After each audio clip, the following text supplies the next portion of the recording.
ఆదికాండము 30వ అధ్యాయము 1 నుంచి 33 వచనముల వరకు వాక్య ధ్యానము. రాహేలు తాను యాకోబునకు పిల్లలు కనక పోవుట చూచి తన అక్క యందు అసూయపడి యాకోబుతో, నాకు గర్భఫలము నిమ్ము, లేని యెడల నేను చచ్చెదనెను. యాకోబు కోపము రాహేలు మీద రగులుకొనగా అతడు, నేను నీకు గర్భఫలమును ఇయ్యక పోయిన దేవునికి ప్రతిగా నున్నానా అనెను. అందుకామె, నా దాసి అయిన బిల్హా ఉన్నది కదా, ఆమెతో పొమ్ము, ఆమె నా కొరకు పిల్లలు కనును, అలాగున ఆమె వలన నాకును పిల్లలు కలుగుదురని చెప్పి తన దాసి అయిన బిల్హాను అతనికి భార్యగా ఇచ్చెను. యాకోబు ఆమెతో పోగా బిల్హా గర్భవతి అయి యాకోబునకు కుమారుని కనెను. అప్పుడు రాహేలు, దేవుడు నాకు తీర్పు తీర్చెను, ఆయన నా మొరను విని నాకు కుమారుణ్ణి దయచేసిననుకొని అతనికి దాను అను పేరు పెట్టెను. రాహేలు దాసి అయిన బిల్హా తిరిగి గర్భవతి అయి యాకోబుకు 2వ కుమారుని కనెను. అప్పుడు రాహేలు, దేవుని కృప విషయమై నా అక్కతో పోరాడి గెలిచితిననుకొని అతనికి నఫ్తాలి అను పేరు పెట్టెను. లేయా తనకు కానుపు ఊడుట చూచి తన దాసి అయిన జిల్పాను తీసుకొని యాకోబునకు ఆమెను భార్యగా ఇచ్చెను. లేయా దాసి అయిన జిల్పా యాకోబునకు కుమారుని కనగా లేయా, ఇది అదృష్టమే కదా అనుకొని అతనికి గాదు అను పేరు పెట్టెను. లేయా దాసి అయిన జిల్పా యాకోబునకు 2వ కుమారుని కనగా లేయా, నేను భాగ్యవంతురాలను, స్త్రీలు నన్ను భాగ్యవతి అందురు కదా అని అతనికి ఆషేరు అని పేరు పెట్టెను.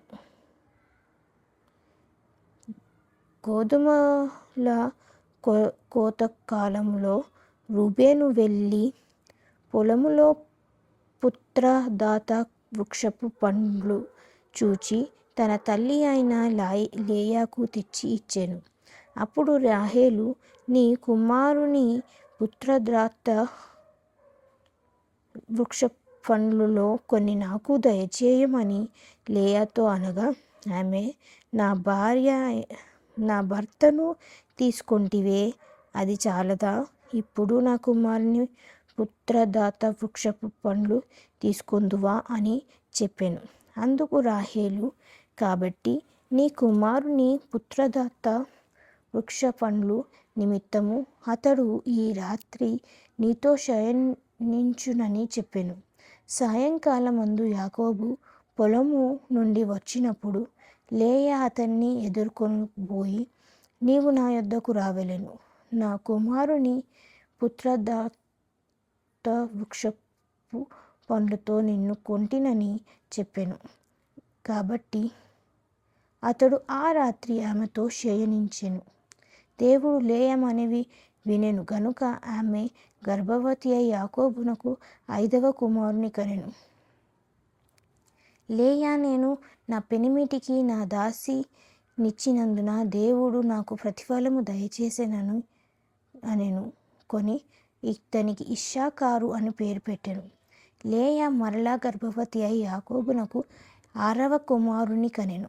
అప్పుడు లేయా, దేవుడు మంచి బహుమతి నాకు దయచేసెను, నా పెనిమిటికి 6 కుమారులను కనియున్నాను గనుక అతడికను నాతో కాపురము చేయుననుకొని అతనికి జెబూలూను అను పేరు పెట్టెను. ఆ తరువాత ఆమె కుమార్తెను కని ఆమెకు దీనా అని పేరు పెట్టెను. దేవుడు రాహేలును జ్ఞాపకము చేసుకొని ఆమె మనవి విని ఆమె గర్భము తెరిచెను. అప్పుడు ఆమె గర్భవతి అయి కుమారుని కని దేవుడు నా నింద తొలగించెననుకొని ఆమె యెహోవా మరి యొక్క కుమారుని నాకు దయచేయునుగాక అని కొని అతనికి యోసేపు అను పేరు పెట్టెను.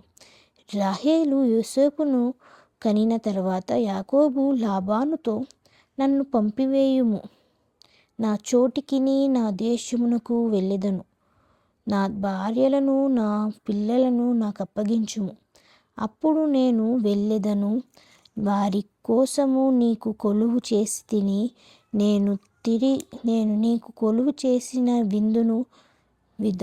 విధమును నీవెరిగిదువు కదా అని చెప్పెను. అందుకు లాబాను అతనితో, నీ కటాక్షము నా మీద నున్న ఎడల నా మాట వినుము, నిన్ను బట్టి యెహోవా నన్ను ఆశీర్వదించెనని శకునము చూచి తెలుసుకొంటినని చెప్పెను. మరియు అతడు, నీ జీతమింత అని నాతో స్పష్టముగా చెప్పుము, అది ఇచ్చెదనెను. అందుకు యాకోబు అతని చూచి, నేను నీకెట్లు కొలువు చేస్తినో, నీ మందలు నా యొద్ద ఎట్లుండెనో అది నీకు తెలియను. నేను రాకమునుపు నీకుండినది కొంచెమే, అయితే అది బహుగా అభివృద్ధి పొందెను. నేను పాదము పెట్టిన చోటెల్లా యెహోవా నిన్ను ఆశీర్వదించెను. నేను నా ఇంటివారి కొరకు ఎప్పుడూ సంపాద్యము చేసుకొందుననెను. అప్పుడతడు, నేను నీకేమి ఇయ్యవలెనని అడిగినందుకు యాకోబు, నీవు నాకేమియు ఇయ్యవద్దు, నీవు నా కొరకు ఈ విధముగా చేసిన ఎడల నేను తిరిగి నీ మందను మోపి కాచెదను. నేడు నేను నీ మంద అంతటిలో నడిచి చూచి, పొడలైనను మచ్చలైనను గల ప్రతి గొర్రెను, గొర్రెపిల్లలో నల్లని ప్రతి దానిని, మేకలలో మచ్చలైనను పొడలైనను గల వాటిని వేరుపరచెదను. అట్టివి నాకు జీతమగును. ఇక మీదట నాకు రావలసిన జీతమును గూర్చి నీవు చూడవచ్చినప్పుడు నా న్యాయ ప్రకారమే నాకు సాక్ష్యమగును.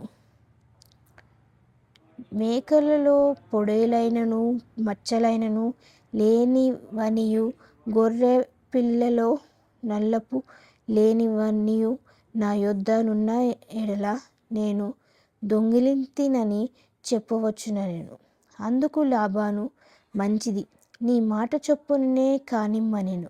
ఆ దినమున లాబాను చర అయినను మచ్చలైనను గల మేకపోతులను, పొడలైనను మచ్చలైనను గల పెంటె మేకలన్నిటినీ, కొంచెము తెలుపు గల ప్రతిదానిని, గొర్రెపిల్లలో నల్లవాటిని అన్నిటినీ వేరుచేసి తన కుమారుల చేతికప్పగించి, తనకును యాకోబునకు మధ్య 3 దినములు ప్రయాణమంత దూరము పెట్టెను. లాబాను యొక్క మిగిలిన మందను యాకోబు మేపుచుండెను.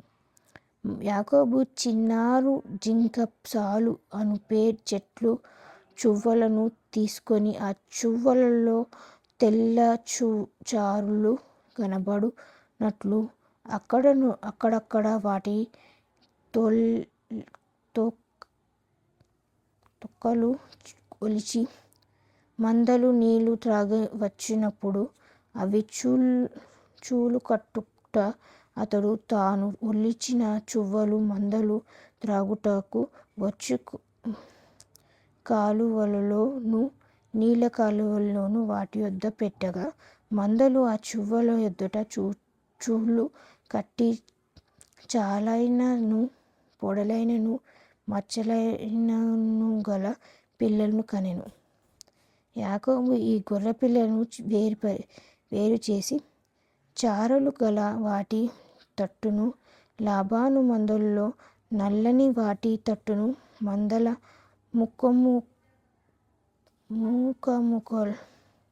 ముక్కముక్కలు త్రిప్పి తన మందలను లాబాను మందలతో నుంచగా వాటిని వేరుగా ఉంచెను. మందలో బలమైనవి చూలు కట్టినప్పుడెల్లను అవి ఆ చూళ్ళ యొద్దట చూలు కట్టునట్లు యాకోబు మందకన్నులు ఎదుట కాలువలలో ఆచువలు పెట్టెను. మంద బలహీనమైనప్పుడు పెట్టలేదు. అట్లు బలహీనమైనవి లాబానుకును, బలమైనవి యాకోబునకు వచ్చెను. ఆ ప్రకారము ఆ మనుష్యుడు అత్యధికముగా అభివృద్ధి పొంది విస్తారమైన మందలు, దాసులు, ఒంటెలు, గాడిదలు గలవాడాయెను.